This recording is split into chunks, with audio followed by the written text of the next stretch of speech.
For more than 70 years, we thought our map of the solar system was complete. A familiar and tidy collection of 9 worlds orbiting a single star. But far out in the frozen darkness, billions of kilometers from the furthest known planet, a ghost was lurking. A tiny point of light, slowly, almost imperceptibly, drifting across astronomers' forgotten photographs, unnoticed and unknown for years. Its discovery wouldn't just add a 10th name to the roster of planets orbiting our sun, it would trigger an identity crisis for the solar system itself, forcing astronomers into a bitter conflict over the meaning of one of the most fundamental words, and, in the process, redrawing our map of the solar system forever. This is the story of the world that, true to its name, sowed discord in the scientific community. I'm Alex McColgan, and you're watching Astrum. Join me today as we travel to the chaotic outer edges of our solar system to meet Eris, the world that started a war over the meaning of a single word: planet. The story of Eris begins not with a lucky glance through a telescope, but with a monumental effort to take an inventory of the sun's most distant subjects. At the Palomar Observatory in California, a team of astronomers, Mike Brown, Chad Trujillo, and David Rabinovitz, had embarked on a systematic survey of the outer reaches of our solar system, looking for signs of objects orbiting beyond Neptune, dubbed Trans-Neptunian Objects or TNOs. The team were using the 1.2 meter Samuel Oschin telescope to capture images of a wide field of the sky, putting them through automated image searching software that flagged objects moving at a certain speed, and their search had already proved fruitful. With newly discovered worlds like Quawa, Orcus, and Sedna, they were gradually populating this dark, distant realm, but the team were hoping to find something bigger. As Mike Brown later wrote, there had to be a 10th planet. The possibility that Pluto was a unique planetary oddball out at the edge of the solar system seemed absurd to me. He decided to manually re-examine some old datasets that his software had passed over. Then, after months of rechecking, on the 5th of January 2005, Brown began clicking through a sequence of 3 images from the 21st of October 2003, and there in the images was a single, faint dot of light, moving at a glacial pace against the background of fixed stars. Brown knew instantly that this was something significant. It was bright, meaning it was either large or highly reflective, and it was moving far slower than anything they had found before, meaning it was incredibly far away. His first thought was, "I found a planet." The team began tracking the object, provisionally designated 2003 UB313, to determine its orbit and size. They had planned to keep their discovery under wraps until they had completed further observations, but the competitive world of planetary science intervened. On the 27th of July 2005, a different team controversially announced the discovery of another large TNO, Haumea, after accessing Brown's team's public observation logs. To avoid being scooped again, Brown's team was forced to go public. On the 29th of July, they announced the discovery of not just one, but 2 major bodies in the outer solar system, Haumea and this new object that would eventually become known as Eris. The secret was out, and the solar system would never be the same. In Greek mythology, Eris is the goddess of strife, a malevolent deity who, when snubbed from a wedding, tossed a golden apple inscribed "For the fairest" among the goddesses, instigating a quarrel that led directly to the Trojan War. In 2005, the discovery of the celestial body that would bear her name was the modern equivalent of that golden apple, thrown into the halls of astronomy. It ignited a scientific war over the very definition of a planet. The problem was simple, yet profound. Initial estimates suggested Eris was larger than Pluto, and subsequent calculations based on its moon's orbit showed it was 27% more massive. If Pluto was a planet, then Eris, its more massive twin, certainly had to be one as well. And if Eris was a planet, what about the other large TNOs that had recently been discovered, such as Makemake, Haumea, and Sedna? Where would the line be drawn? The discovery created an unavoidable logical crisis. As Mike Brown put it, we were either going to have to add new planets or subtract one. The International Astronomical Union, the global body responsible for astronomical nomenclature, was forced to act. At its 26th General Assembly in Prague in August 2006, the question of what is a planet was put to a formal debate and vote for the first time in history. The debate was vigorous and exposed a deep rift within the astronomical community, splitting it into two main camps. On one side were those who advocated for a geophysical definition. They argued that a planet should be defined by its intrinsic properties. If an object is massive enough for its own gravity to overcome its material strength and pull it into a nearly round shape, a state known as hydrostatic equilibrium, it should be called a planet. Under this simple definition, Pluto, Eris, the dwarf planet series, and potentially dozens of other bodies would have become planets. On the other side were those who favored a dynamical definition. They argued that a planet's identity is tied not just to its physical state, but to its gravitational influence on its surroundings. A true planet, they contended, must be the dominant gravitational player in its orbital zone. In the words of the final resolution, it must have cleared the neighborhood around its orbit. The voting process itself was fraught with controversy. The final vote was held on the last day of the 10-day conference, by which time most of the 2,500 attendees had already gone home. Only 424 astronomers were present to cast their ballots, a tiny fraction of the global astronomical community. When the votes were counted, the dynamical definition had won. The IAU passed Resolution 5A, establishing a three-part definition for a planet in the solar system. It must A. be in orbit around the Sun, B. be in hydrostatic equilibrium, and C. have cleared its neighborhood. Pluto, sharing its orbital space with Neptune and a host of other Kuiper Belt objects, failed on the third criterion. A new category was created, the dwarf planet, for objects that meet the first two criteria but not the third. Crucially, a follow-up resolution was defeated that would have made dwarf planet a subcategory of planet. Instead, the IAU declared that planets and dwarf planets are two distinct classes of objects. In an instant, the solar system was officially reduced to just 8 planets. Critics immediately pointed out flaws in this definition. The phrase cleared the neighborhood was ambiguous, and the first criterion, in orbit around the Sun, applied only to our solar system and ignored the thousands of exoplanets that we now know exist. It was not a universal, elegant principle, but a reactive, controversial, and local fix. With the debate settled, at least officially, the Discovery team had the honor of naming their troublemaking world. They chose Eris, a name Mike Brown felt was perfect for the object that had thrown astronomy into such strife.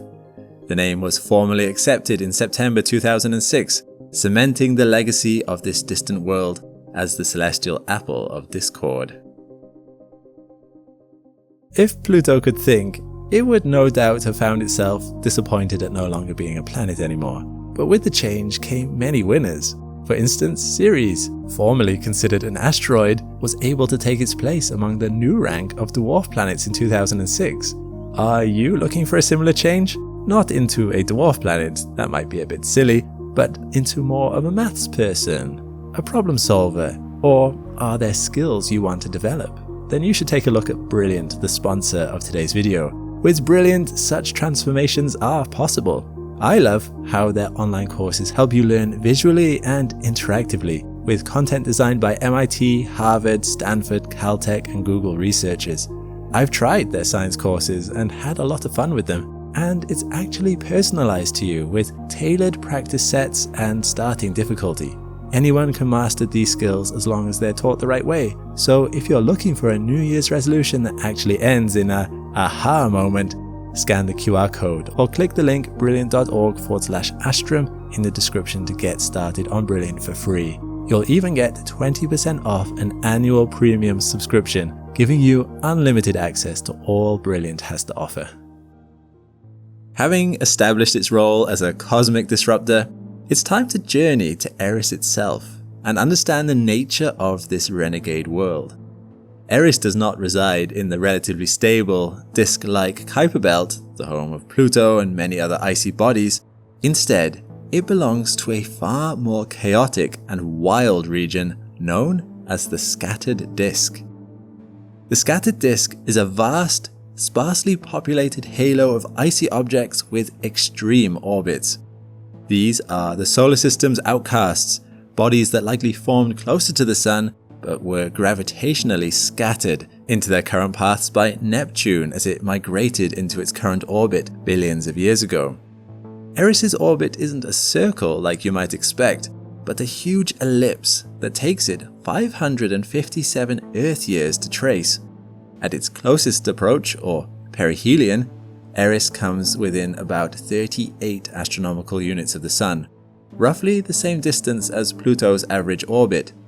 But at its furthest point, or aphelion, it swings out nearly 98 astronomical units, almost 15 billion kilometers away. That's nearly 3 times Pluto's current distance from the Sun. Eris's orbit is also steeply inclined at 44 degrees to the ecliptic, the plane on which the main planets travel. This means Eris spends its 557 Earth-year-long year soaring high above and plunging far below the rest of the solar system. For years, Eris was thought to be Pluto's larger twin, but in 2010, astronomers had a chance to measure it with incredible precision. Eris passed directly in front of a distant star, an event known as a stellar occultation. By timing how long the star's light was blocked from different locations on Earth, they could calculate its size with pinpoint accuracy. The result was a surprise. With a diameter of 2,326 kilometers, Eris was almost exactly the same size as Pluto, and in fact, slightly smaller. This revealed the most crucial difference between the two worlds. With a mass 27% greater than Pluto's packed into a slightly smaller volume, Eris must be significantly denser. Scientists calculated its density at 2.43 grams per cubic centimeter, substantially higher than Pluto's 1.85 grams per cubic centimeter. This points to a very different internal structure. While Pluto is thought to be a roughly 70-30% mix of rock and ice, Eris must be composed predominantly of rock, with only a comparatively thin mantle of ice on top, a rocky heart in a frozen shell. That shell is also one of the most brilliant surfaces in the solar system. Eris has an incredibly high albedo of 0.99, meaning it reflects 99% of the sunlight that reaches it. This dazzling brightness is potentially due to a phenomenon called atmospheric collapse. Like Pluto, Eris has an atmosphere, primarily composed of nitrogen and methane ice that is turned to gas. But as its extreme orbit carries it into the deep freeze of its aphelion, this atmosphere freezes solid and falls to the surface as a fresh, bright layer of frost or snow. As Eris begins its 280-year journey back towards the Sun, this frost will warm and sublimate, turning back into a gas and renewing the atmosphere, only to freeze and fall again centuries later. And more recently, observations from the James Webb Space Telescope have added another layer of complexity. Analysis of different isotopes of methane on Eris's surface suggests they may have been produced by geothermal activity, hinting at unexpected thermal processes deep within its rocky core. This distant, frozen world may have, or at least once had, a warm heart. The key to unlocking Eris' secrets, and the final piece of evidence that would seal Pluto's fate, came in September 2005. Using the Advanced Adaptive Optics System on the WM Keck telescope, a telescope that corrects for the blurring effects of Earth's atmosphere to produce space telescope quality images, Mike Brown and his team spotted a faint companion orbiting Eris. It had a moon. This changed everything. While an object's size can be estimated from its brightness, its mass can only be determined with certainty by observing its gravitational pull on another body, for instance, a natural satellite. By carefully tracking the moon's nearly circular 16-day orbit, the team could apply Kepler's law of planetary motion to calculate the mass of Eris with great precision. It was this calculation that definitively proved Eris was more massive than Pluto, making the planet debate not just an academic exercise, but an urgent necessity. The moon itself is a stark contrast to its parent. While only 25% the diameter of Eris, this moon is one of the largest of any dwarf planet, second only to Pluto's own Charon, and larger than Saturn's Enceladus or Mimas. It's also tidally locked to Eris, but estimates of its mass from how much it causes Eris to wobble in its position are far below what would usually allow tidal locking. This suggests that Eris itself dissipates energy far more easily than we first thought. While Eris is brilliant white, its moon is incredibly dark, described as being darker than coal. This suggests a very different surface composition, devoid of the bright frosts that coat Eris. The leading hypothesis for the moon's origin is a giant impact, much like the one that formed Earth's moon. Early in the solar system's history, a massive object likely slammed into the young Eris, blasting a cloud of debris into orbit that eventually coalesced to form a single satellite. This violent birth would have stripped away volatile ices, leaving behind a darker, rockier body. Just as Eris was named for the goddess of discord, her moon was given the name of her mythological daughter, Dysnomia, the demon spirit of lawlessness.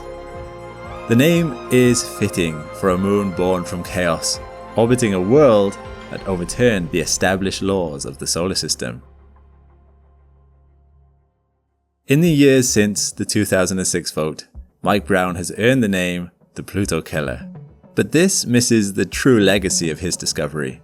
Finding Eris didn't kill Pluto, it revealed Pluto's true family, making our solar system larger, more complex, and more interesting. For decades, we had a flawed model, 8 planets of a certain character, and then one strange outlier. By forcing this reclassification, Eris gave us a more accurate and coherent picture of our cosmic home. There are 4 inner rocky terrestrial planets. There are 4 gas and ice giants. And beyond them lies a vast third realm, a swarm of thousands of icy dwarf planets, a population of worlds whose existence we were only just beginning to grasp. Eris and Pluto are kings of this third zone, the largest and most prominent members of the trans-Neptunian population discovered so far. And Eris itself remains the ultimate mystery. It is the most massive known object in our solar system that has not been yet visited by a spacecraft. While NASA's New Horizons mission gave us a breathtaking, intimate portrait of Pluto, Eris remains a distant point of light, its secrets held across billions of kilometers of empty space. A proposed flyby mission would take an estimated 25 years just to reach its destination, a journey that would span generations. For the foreseeable future, the goddess of discord will keep her secrets. Her discovery resolved one great debate, but it opened up a new chapter in our exploration of the solar system, reminding us that the most exciting discoveries are not those that provide the final answers, but those that reveal just how much more there is left to explore. The Astrum newsletter is one of the most beautiful reads you'll ever get. Even if you're not in it for the news, our photo of the week always makes it worth opening. Sign up with the link below. It's a quick, inspiring way to stay connected to everything happening in the cosmos, from discoveries to missions and the stories behind them. Each issue is carefully designed and written to make science feel exciting and easy to follow. If you already enjoy our videos, you'll love having this in your inbox every week. Join thousands of readers exploring space with Astrum.